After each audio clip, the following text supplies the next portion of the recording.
whistle will blow on the World Cup final on July the 15th next year, but the financial referees will likely require.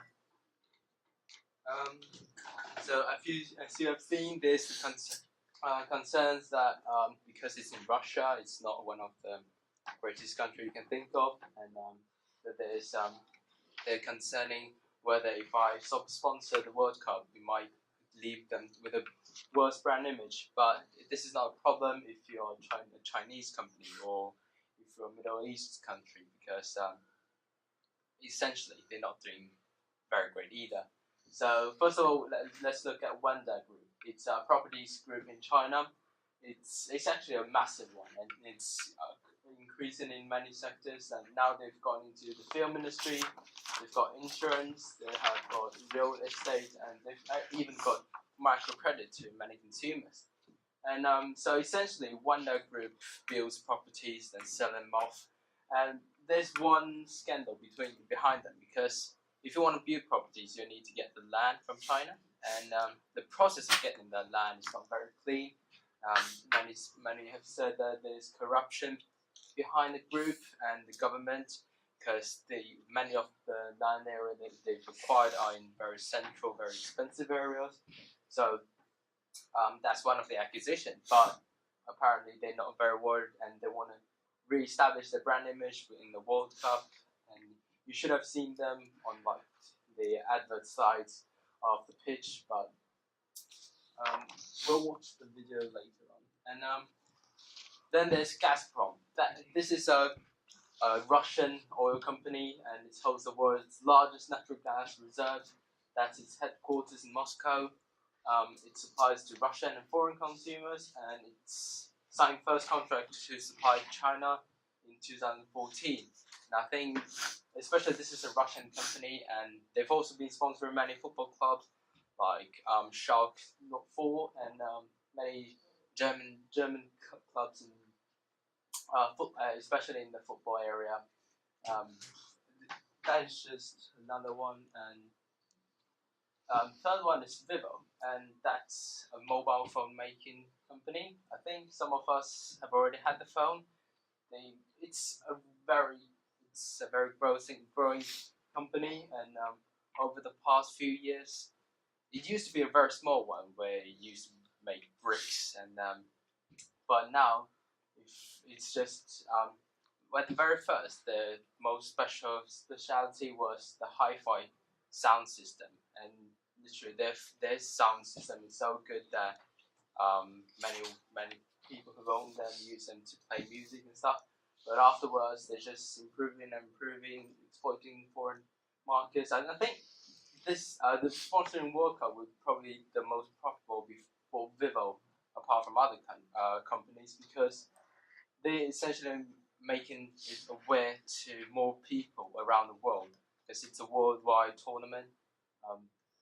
So in that way, I think it's a very positive outlook for them. So is the World Cup worth it for the companies to sponsor? Because if you want to sponsor at FIFA, you probably need to pay 100 million quid down straight. And so is it worth it? Any ideas?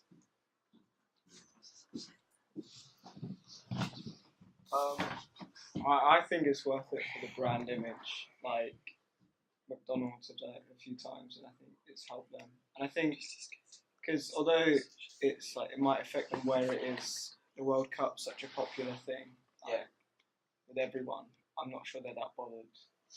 I'm not sure like everyday people are going to be that bothered like by what Russia's doing. Well, it might be. But.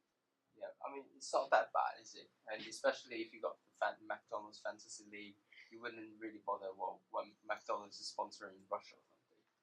So yeah. And I think for many companies, it's just a new opportunity to revive again, because many have suffered losses in the past few years. So what are some of your feelings about the marketing and the advertising in the FIFA World Cup?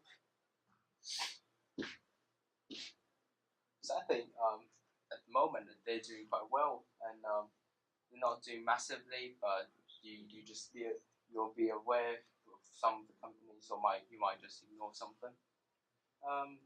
that if FIFA turned out to be the biggest earner from the tournament, which while the host country loses out financially, is it a good thing or not?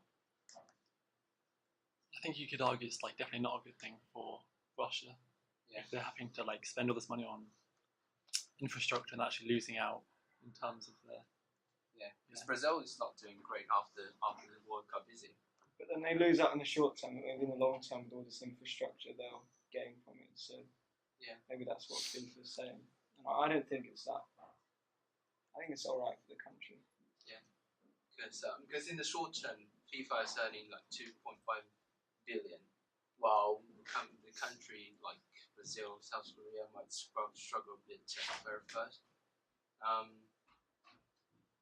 But there's still loads of countries that want to host the tournament, but it's just saying that. So I think what Mexico, America, and Canada are doing for the 2022 one is pretty good. No, the 2026 one actually, because there's literally a split in the cost between the countries, and so in that way it might help the whole region as a whole. Right, any other thoughts about this? Yeah, I think it's a good opportunity for Russia to rebrand themselves after all of their problems, the issue of like racism. Exactly. If they can prove that they can hold a World Cup successfully, then they're more likely to attract investment, especially in the long run. And I mean, especially after Russia's won 2 of the games really massively, they might help to like rebrand themselves because I think previously there's like concerns about some of their athletes for the Olympic game. It's like they're using drugs or something.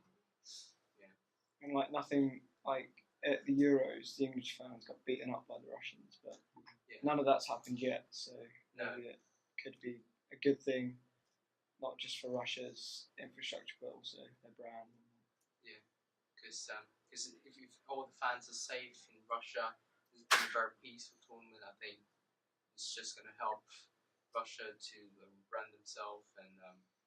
If anything had happened, the media would have like jumped on it. So. They would, I think that could be more because, like, as an English fan, I don't just with like the history of the Russian fans at the Euros, and because of like the recent like tensions with what was it, the I doubt many English fans would have actually gone in the end. They have.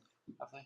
No, I read that the reason why there's much less hooliganism and stuff is because the Russian security services have basically been going around and locking up people who they think might be troublemakers, innocent or not.